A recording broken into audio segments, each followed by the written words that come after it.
Hi everyone, welcome back to the code step by step channel. My name is Anil Sidhu और JavaScript tutorial series के इस part में बात करने वाले हैं फॉर्म हैंडलिंग के बारे में। देखो, लास्ट पार्ट के अंदर हम लोगों ने ये देख लिया था कि इनपुट फील्ड्स को कैसे हैंडल कर सकते हैं, उनके डाटा को कैसे गेट कर सकते हैं। इस पार्ट के अंदर बात करेंगे कि अगर हमें एक पूरा का पूरा फॉर्म ही सबमिट करना हो तो वो कैसे कर सकते हैं। उसके साथ साथ जब भी हम लोग एक फॉर्म को सबमिट करते हैं तो पेज रिलोड होता है, उसको कैसे रोक सकते हैं, और भी बहुत सारी चीज़ें हम लोग यहाँ पे डिस्कस करेंगे। एक बार के लिए पॉइंट्स देख लेते हैं। सबसे पहले हम लोग एक HTML का फॉर्म बनाएंगे, इसके अंदर कुछ इनपुट फील्ड्स रखेंगे, देन फॉर्म को सबमिट करके देखेंगे। और जैसे ही हम लोग फॉर्म को सबमिट करते हैं आपको पता चला कि आपका पेज रीलोड हो जाता है। देन उसको कैसे हम लोग रोक सकते हैं ये डिस्कस करने वाले हैं।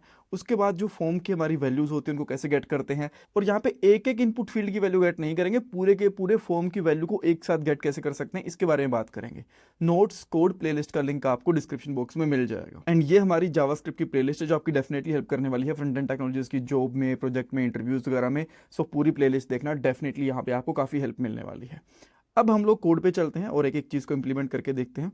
देन मैंने एक ऑलरेडी पेज बना रखा है फॉर्म सबमिट डॉट HTML करके, और मैं यहाँ पे एक बहुत ही बेसिक सा फॉर्म बना लूँगा। आप लोग इसको गेट टाइप का भी रख सकते हो, पोस्ट टाइप का भी रख सकते हो, जो भी आपका मन करे।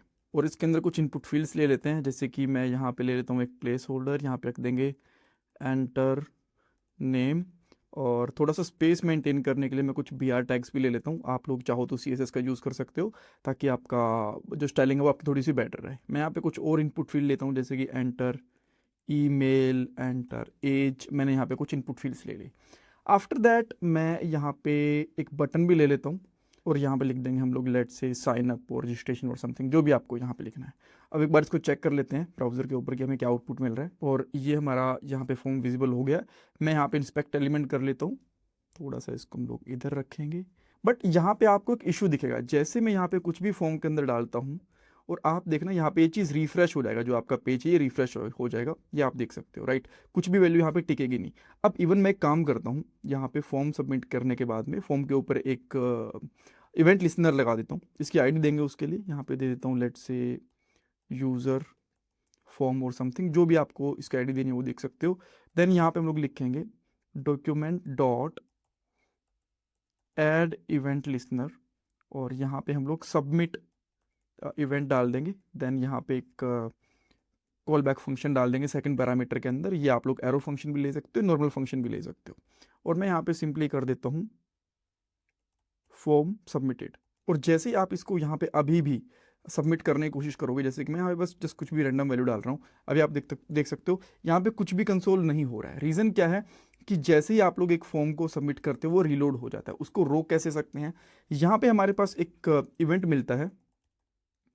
जब भी आप लोग एक इवेंट लिसनर लगाते हो यहाँ पे, तो आप सिंपली यहाँ पे कर सकते हो इवेंट डॉट प्रिवेंट डिफॉल्ट। इससे क्या होगा, जो इसका डिफॉल्ट बिहेवियर होता है वो रुक जाएगा, तो ये रिलोड नहीं होगा। अब मैं यहाँ पे लेट से नाम डाल देता हूँ, ईमेल ID डाल देता हूँ, और देन मैं यहाँ पे एज डाल देता हूँ लेट से 29। और जैसे मैं यहाँ पे सबमिट करूँगा आप देख सकते हो फॉर्म सबमिट। और अगेन अगर हम लोग यहाँ पे इसको हटा देंगे एक बार के लिए प्रिवेंट डिफॉल्ट को, फिर से आप यहाँ पे डिटेल्स कुछ डालोगे, ईमेल ID डाल देता हूँ एंड एज लेट से मैंने 29 डाल दी, फिर से सबमिट करने की कोशिश करूँगा तो अभी यहाँ पे कुछ भी नहीं दिखेगा, बिकॉज जो आपका फॉर्म था उसकी वजह से पेज रीलोड हो गया है।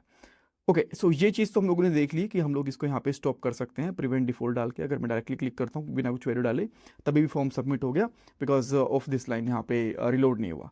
नाउ अगर हमें फॉर्म की वैल्यूज़ को, जो यहाँ पे इनपुट फील्ड्स के अंदर वैल्यूज़ हैं, उनको गेट करना हो तो वो कैसे कर सकते हैं। एक तरीका तो मैंने आपको लास्ट वाले पार्ट के अंदर बताया था कि इस तरीके से आप लोग एक एक फॉर्म का जो डोम ऑब्जेक्ट होता है वो बना लो, देन उनकी वैल्यूज़ को गेट कर लो। बट ये 2-3 फील्ड के लिए तो बढ़िया रहता है, बट कभी कभी आपके पास ऐसा भी हो सकता है कि यहाँ पे 10, 15, 20, 25 फील्ड्स हैं कि कुछ भी नंबर हो सकता है फील्ड्स का। तो उस केस के अंदर आप लोग क्या करोगे, उस केस के अंदर मैं आपको एक और सोल्यूशन बताता हूँ।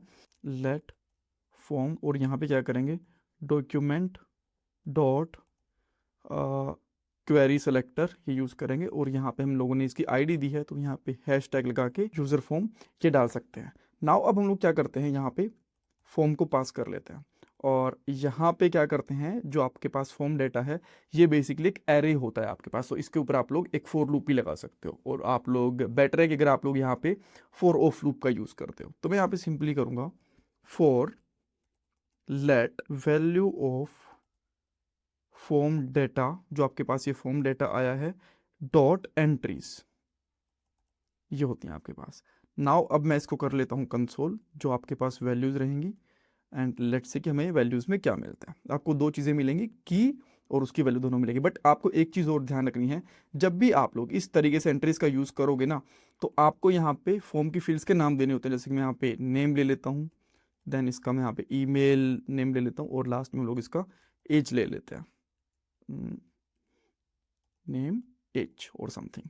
अब हम लोग यहाँ पे डाल देते हैं लेट से अनिल, और वेब अनिल सिद्धू आ गए, और यहाँ पे एज है वो 29 डाल देते हैं। इसको मैं साइन अप पे क्लिक करता हूँ। Then okay, form data before initialization, so there is something, let me see कि क्या इशू है यहाँ पे। ओके सो ये जो फॉर्म डाटा आएगा ना, इसका एफ कैपिटल रहता है बेसिकली। ये एक आप तरीके से कह सकते हो कि कंस्ट्रक्टर फंक्शन होता है। सो ये इसकी वजह से कह रहा था कि इनिशियलाइजेशन के बिना आप लोग ये चीज़ नहीं कर सकते हो। अगेन मैं यहाँ पे कुछ डिटेल डालता हूँ, देन साइन अप पे क्लिक करता हूँ, और आप देख सकते हो कि हमारे पास सारी की सारी चीज़ें आ गई, यहाँ पे लूप में आ गई हैं। देन मैं इसके अंदर क्या करता हूँ, अगर इसके अंदर मैं सेकेंड वैल्यू निकालता हूँ तो इसकी मुझे एग्जैक्टली वैल्यू मिल जाएगी। जैसे कि मैं यहाँ पे पीटर डाल दिया मैंने, peter@test.com डाल दिया मैंने यहाँ पे, और यहाँ पे एज डाल दी मैंने यहाँ पे 29। साइन अप पे क्लिक करता हूँ तो यहाँ पे आप देख सकते हो पीटर और दीज थिंग्स, राइट। सारी सारी डिटेल्स हमारे पास यहाँ पे आ गए। तो इस तरीके से आप लोग एक फॉर्म को सबमिट करने को हैंडल कर सकते हो। देन उसके ऊपर सबमिट करने के बाद में फॉर्म की वैल्यूज़ को गेट कर सकते हो। एक एक इनपुट फील्ड की वैल्यू को गेट करने से बेटर है कि पूरे के पूरे फॉर्म की वैल्यूज़ को इस तरीके से गेट करा जाए। इसमें कुछ डाउट कन्फ्यूजन है मुझे कमेंट सेक्शन में पूछ सकते हो। Thank you so much for watching this part guys. Hi everyone, आज भी मार्केट में जॉब्स की कमी नहीं है, बट डेफिनेटली कंपटीशन काफ़ी ज़्यादा बढ़ चुका है।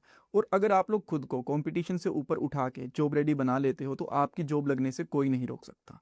और इसके लिए हम लोगों ने एक जॉब रेडी प्रोग्राम भी बनाया है। इसके अंदर हम लोग ओनली कोडिंग नहीं सिखाते, कोडिंग के साथ साथ जनरेटिव एआई और कोड के साथ एआई टूल्स को कैसे इंटीग्रेट कर सकते हो, ये चीज़ें भी सिखाई जाती हैं।